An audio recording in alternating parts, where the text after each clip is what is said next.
संस्कृति। देखेंगे कि गुप्तकालीन कला संस्कृति और गुप्तकालीन कला संस्कृति में सबसे पहले हम देखेंगे स्थापत्य कला। क्या स्थापत्य कला? गुप्त काल में मंदिरों का निर्माण प्रारंभ हुआ। हम लोगों ने सिंधु घाटी सभ्यता को देखा, सिंधु घाटी सभ्यता पढ़ा।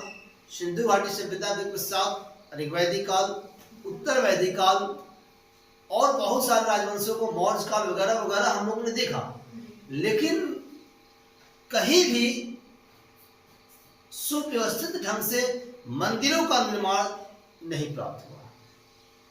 लेकिन गुप्ता काल आते आते इस गुप्ता काल में मंदिर निर्माण की जो कला है वह कला अपने चरम उत्कर्ष पर पहुंच गई। क्लियर? तो गुप्तकालीन स्थापत्य कला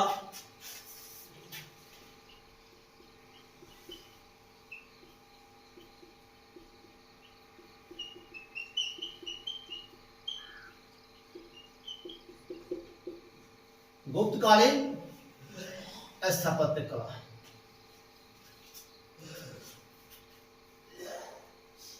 क्या हुए कि शिखर युक्त मंदिरों का निर्माण प्रारंभ हो गया। शिखर युक्त मंदिरों का निर्माण प्रारंभ हुआ, मतलब कि मंदिरों में शिखर लगाए जाने लगे। हमारे यहाँ जो भी मंदिर बनते हैं उत्तर भारत में आप देखे होंगे या फिर कहीं भी, उसमें ऊपर शिखर होता है, एक गुंबद टाइप का होता है ना? देखिएगा थोड़ा। गुप्तकालीन स्थापत्य कला में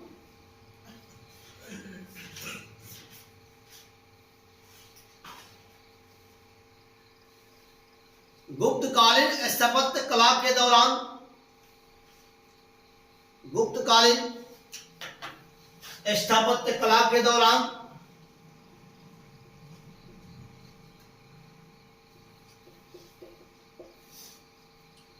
शिखर युक्त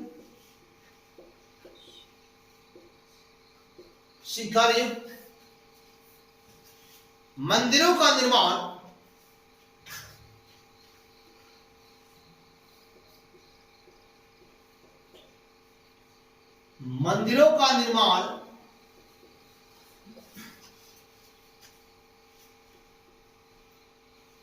इसकी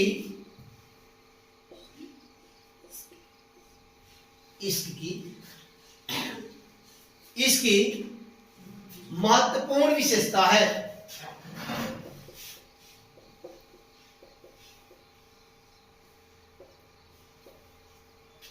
महत्वपूर्ण विशेषता है।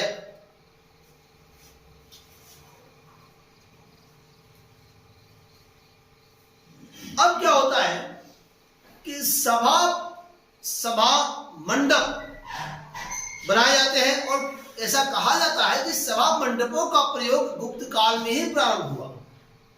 अर्थात सभा मंडप का प्रयोग किया जाना शुरू हो गया। नेक्स्ट, सभा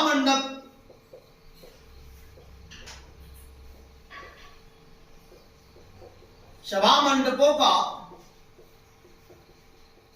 प्रयोग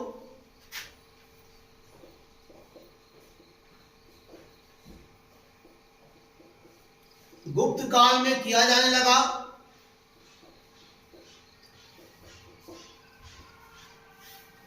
गुप्त काल में किया जाने लगा।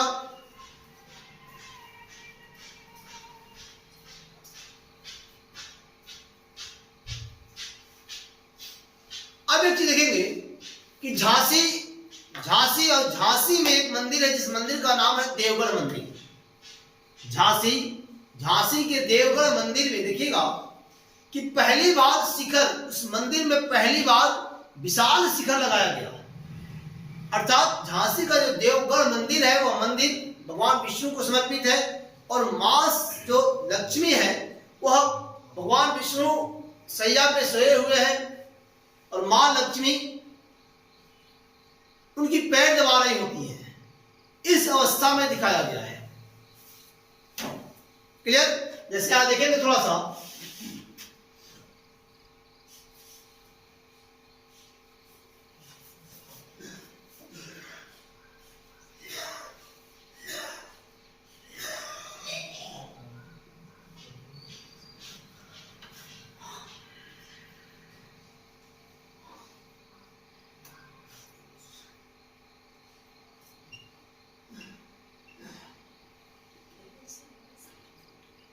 ये मां लक्ष्मी हो गई, और ये पैर दबा रही है इनकी भगवान विष्णु की।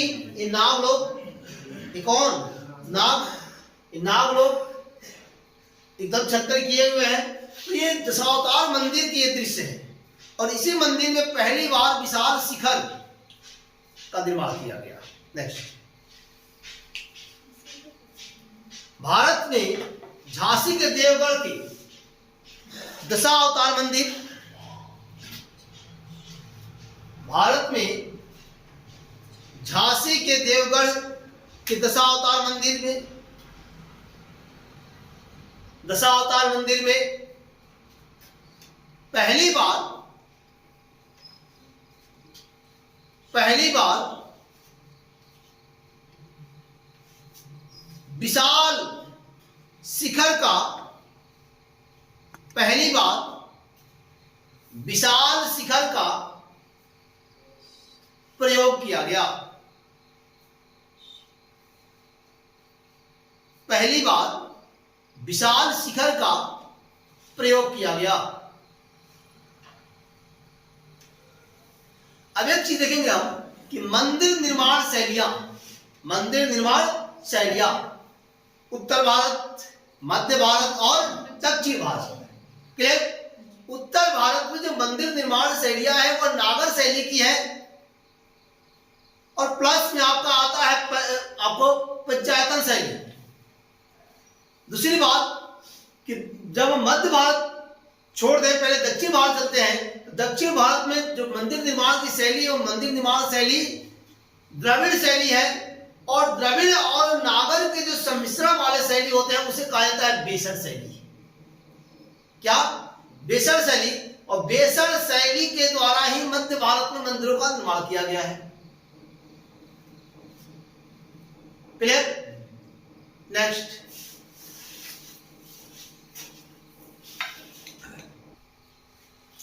मंदिर निर्माण शैलियां।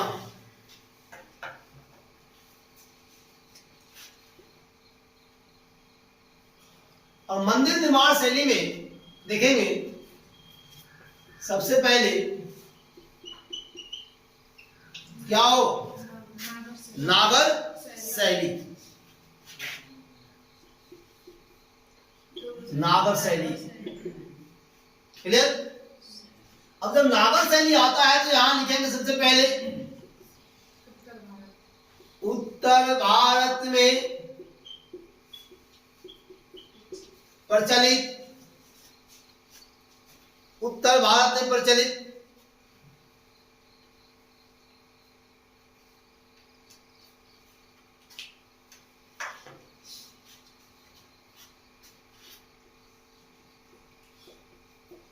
इसे आर्य शैली भी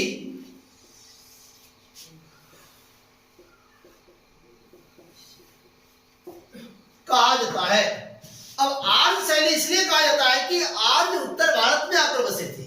आर्य जो थे वह उत्तर भारत में आकर बसे थे, और यही कारण है कि इस शैली को आर्य शैली भी। क्लियर? नेक्स्ट, इसकी विशेषता क्या है?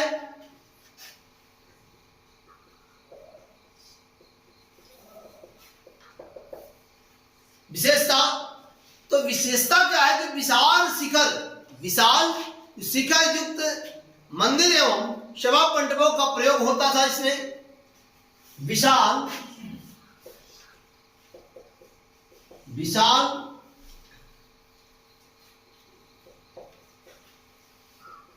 शिखर व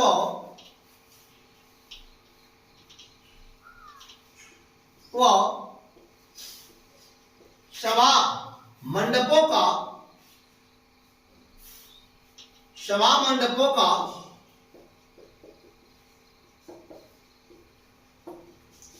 प्रयोग किया जाता था।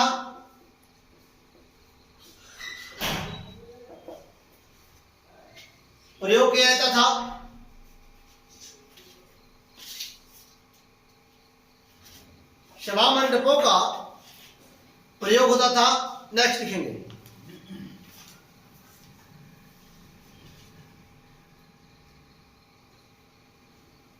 देवगढ़ का देवगढ़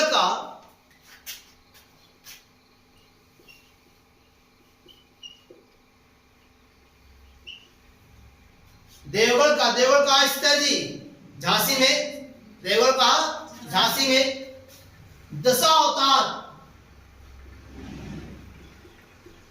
दशावतार मंदिर, दशावतार मंदिर।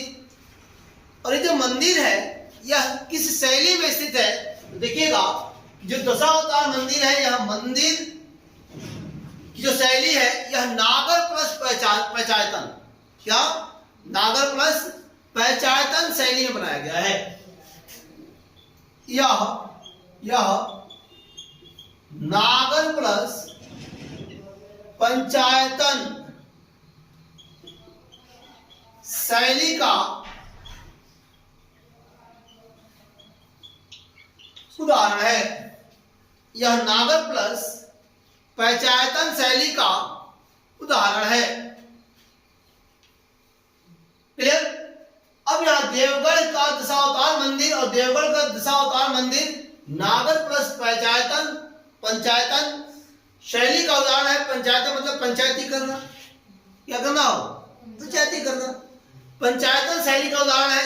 देखिएगा कि पहली बार 12 फीट, कितने फीट? पहली बार 12 फीट ऊंचे शिखर का प्रयोग किया गया। 12 फीट ऊंचे शिखर का प्रयोग किया गया देवगढ़ के दशावतार मंदिर में। साथ ही साथ 4 सभा मंडप बनाए गए। नेक्स्ट लिखेंगे, पहली बार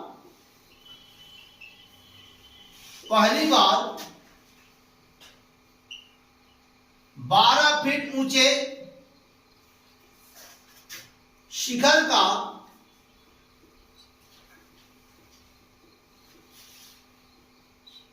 प्रयोग किया गया।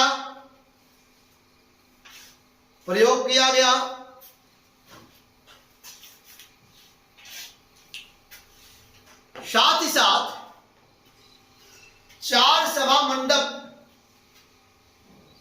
साथ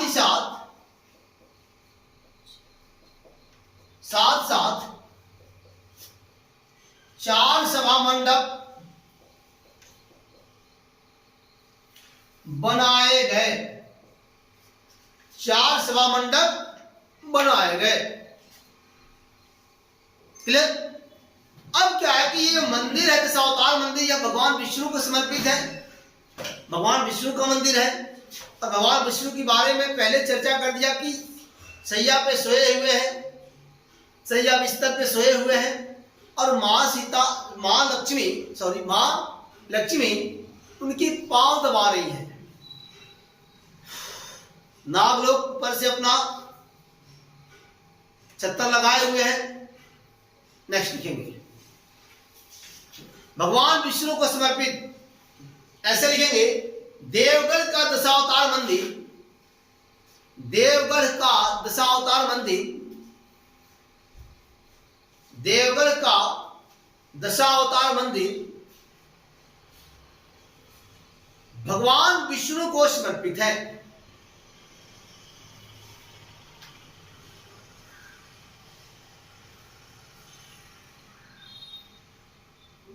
क्लियर?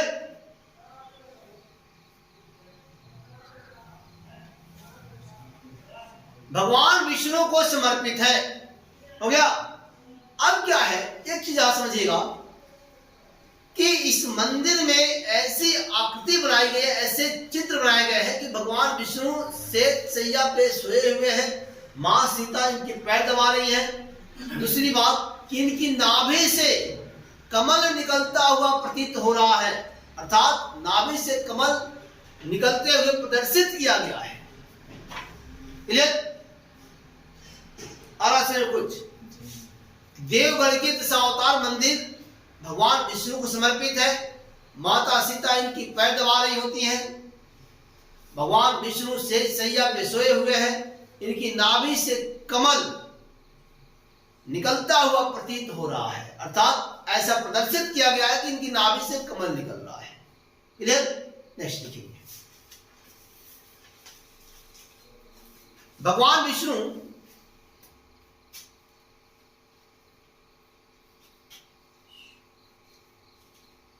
शेष शैया पर विराजमान है। भगवान विष्णु शेष शैया पर विराजमान है, विराजमान है।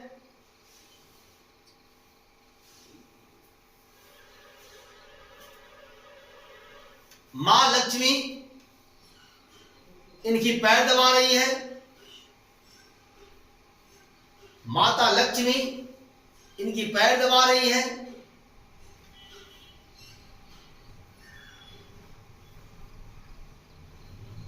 एवं इनकी नाभि से कमल निकलते दिखाया गया है।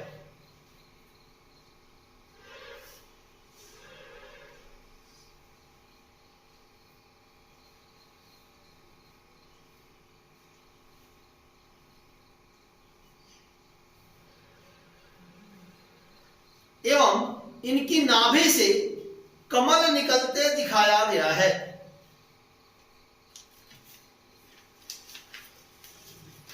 क्लियर? अब देखिए दशावतार मंदिर किस राज्य में अवस्थित है? उत्तर प्रदेश। झांसी किस राज्य में स्थित है? उत्तर प्रदेश। देवगढ़ मंदिर किस राज्य में स्थित है? उत्तर प्रदेश।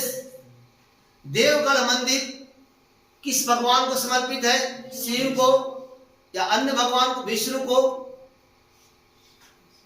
इनमें से दोनों या कोई नहीं? भगवान विष्णु को समर्पित है। नेक्स्ट दूसरा शैली करेंगे द्रविड़ शैली। ये नागर शैली हो गया, द्रविड़ शैली। द्रविड़ शैली लिखेंगे आगे। द्रविड़ शैली दक्षिण भारत में प्रचलित थी, है भी। द्रविड़ शैली दक्षिण भारत में प्रचलित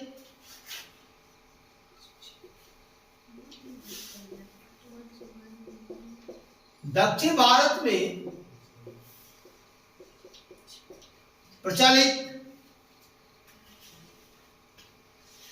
अब देखिएगा कि इसकी विशेषता क्या है। थोड़ी सी विशेषता पे चर्चा करते हैं।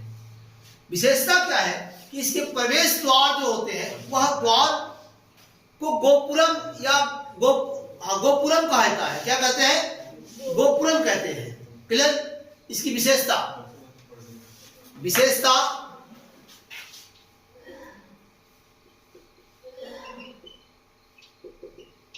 विशेषता विशाल प्रवेश द्वार,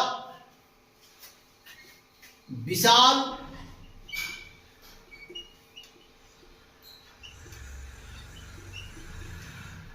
प्रवेश द्वार।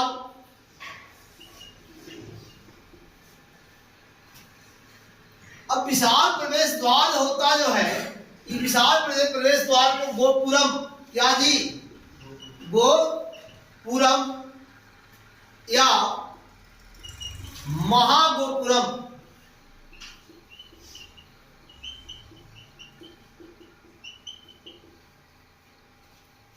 गोपुरम या महागोपुरम कहा जाता है।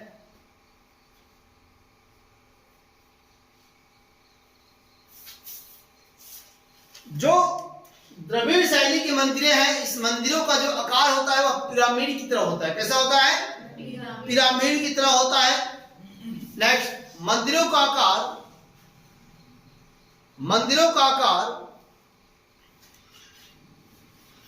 पिरामिड की तरह, मंदिरों का आकार पिरामिड की तरह होता है।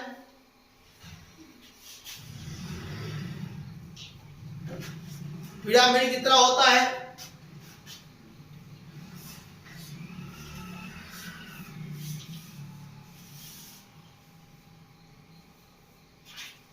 अब यहां थोड़ा देखेंगे बोर्ड पे। ये वाले जो क्षेत्र हैं, कांची,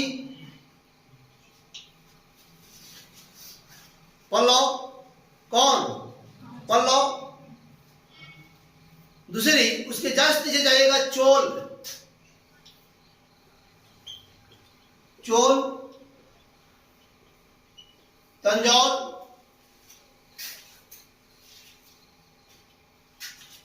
तंजौर।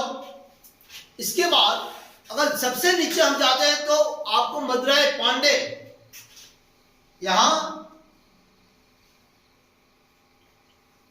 मदुरई और एक पांडे, पांडे। देखिएगा पांडवों में सबसे पहले कि सुंदर पांडे, सुंदर पांडे और एक बीर पांडे विशेष क्या बोलते हैं, यहां के महत्वपूर्ण शासक हुआ करते थे, सुंदर और बीर पांडे। पांडवों की जो राजधानी थी वह राजधानी मदुरई थी। राजधानी कहां?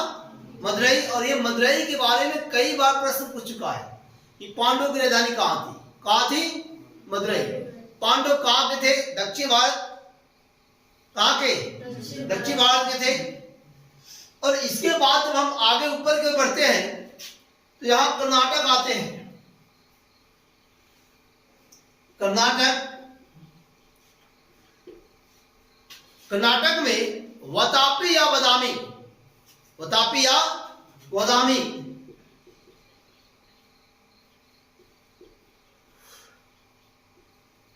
बदामी।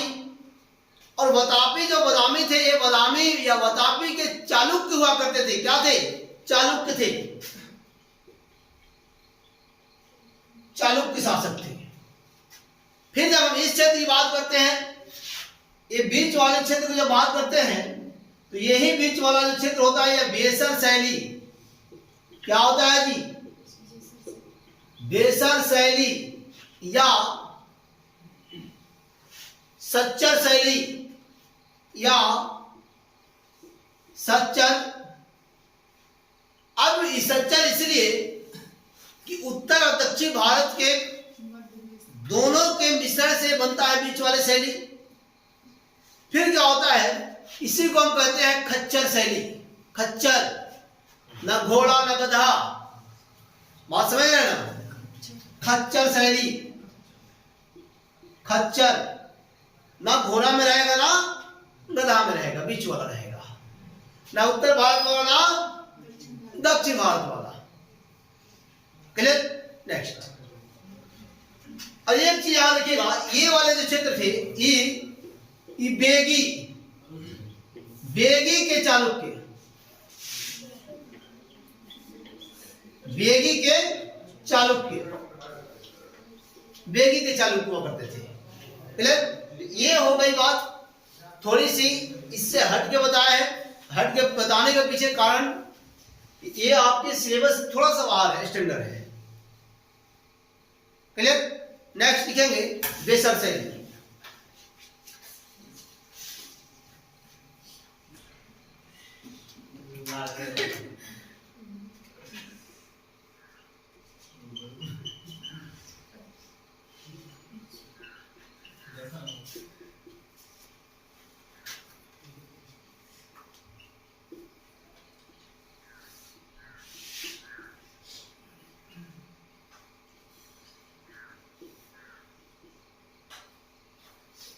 नागर शैली प्लस द्रविड़ शैली का मिश्रण।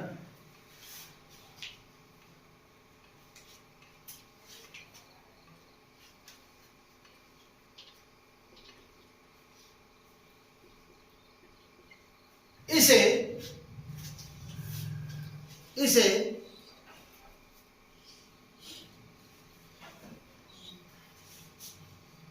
खच्चर शैली,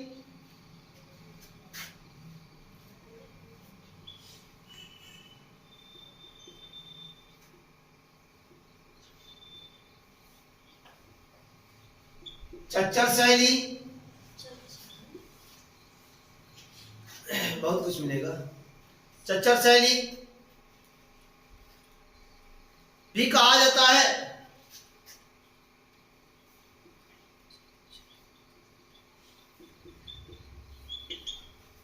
कहा जाता है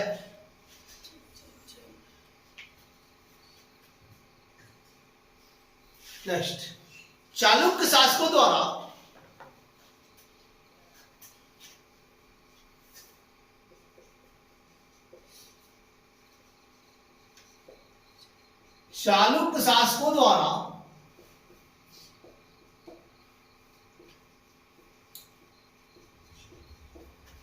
प्रचलित होने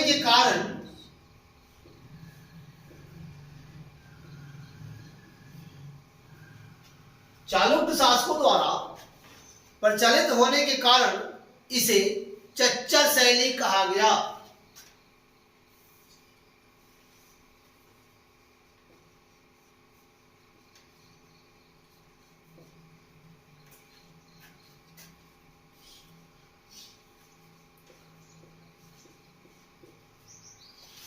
चालुक्य शासकों द्वारा प्रचलित होने के कारण इसे चच्चर शैली कहा गया।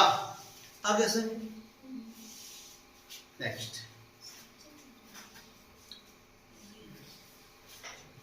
एकायतन शैली।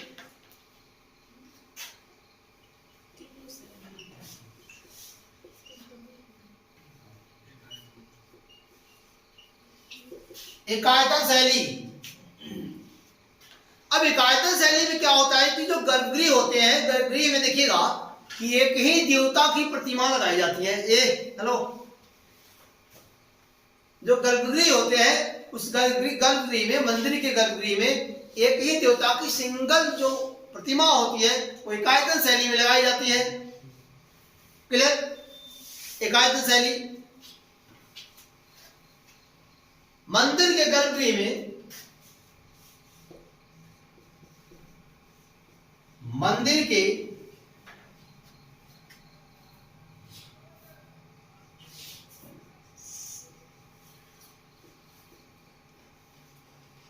गर्भगृह में एक ही प्रतिमा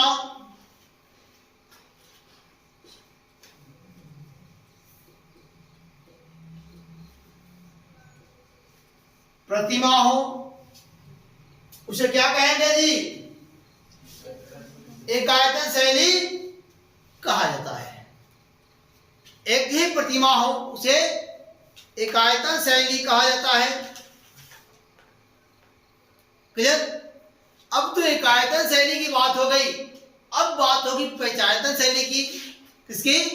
पंचायतन शैली की। जब पंचायतन शैली की बात होगी तो मध्य में होंगे भगवान विष्णु। कौन होंगे? भगवान विष्णु। जब भगवान विष्णु होंगे तो उनके जस्ट बगल में होंगे शिव। कौन? हर हर महादेव शिव शंभो। कौन होंगे? भगवान शिव होंगे। और जब भगवान शिव होंगे तो भगवान शिव अकेले कहीं नहीं जाते हैं। आई मेरे तरफ, उनके साथ शक्ति होंगी। शक्ति मतलब उनकी धर्म पत्नी होंगी, और धर्म पत्नी मतलब वो पार्वती मैया। और जब पार्वती होंगी तो लल्ला जाएगा ही साथ में, गणेश भी होंगे। और जब गणेश जी होंगे तो आप ध्यान रखेंगे कि जब गणेश होंगे तो गणेश को अंधेरा से बड़ा डर लगता है, उनको चाहिए रोशनी। तो जब रोशनी चाहिए तो सूर्य भी होंगे। क्या होंगे? सूर्य होंगे, क्योंकि रोशनी बिखेरने का काम तो सूर्य करते हैं। तो कौन होंगे जी? सूर्य होंगे। आप देखिए 5 लोगों का पंचायतन हुआ कि नहीं हुआ? ये 5 लोगों का एक पंचायत हुआ कि नहीं हुआ, आप देख सकते हो। क्लियर? तो मध्य में विष्णु, ठीक बगल में भगवान शिव, उनकी बगल में पार्वती मैया शक्ति, उनके बगल एक लल्ला, छोटा सा नन्हा सा मुन्ना सा बालक, और उस बालक को चाहिए थी रोशनी। रोशनी चाहिए थी तो क्या चाहिए? सूर्य। अर्थात सूर्य देवता का भी उदाहरण मिलता है। क्लियर? आप लोगों ने कोणार्क के सूर्य मंदिर का नाम सुना होगा, सुने है ना? चलिए आते हैं इसमें।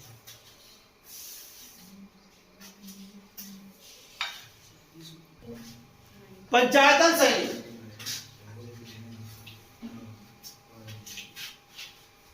इसमें देखेंगे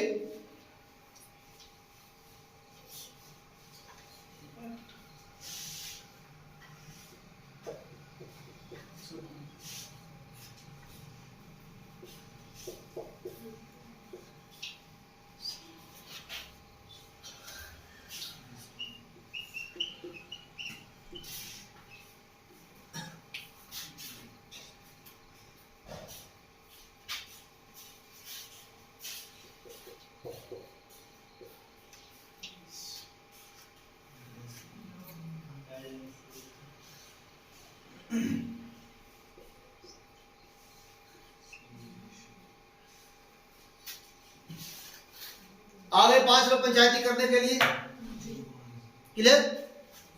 मतलब केंद्र में होंगे आपको विष्णु, विष्णु के बगल में होंगे भगवान शिव, भगवान शिव के जस्ट बगल में उनकी शक्ति होंगी माता पार्वती।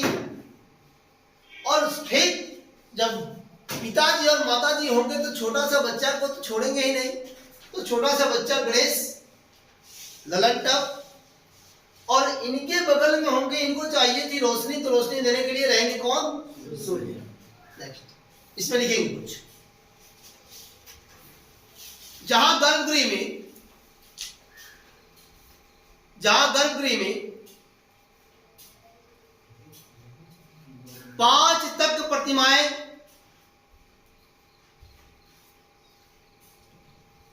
5 प्रतिमाएं हो, उसे पंचायतन शैली कहा जाता है, उसे पंचायतन शैली कहा जाता है।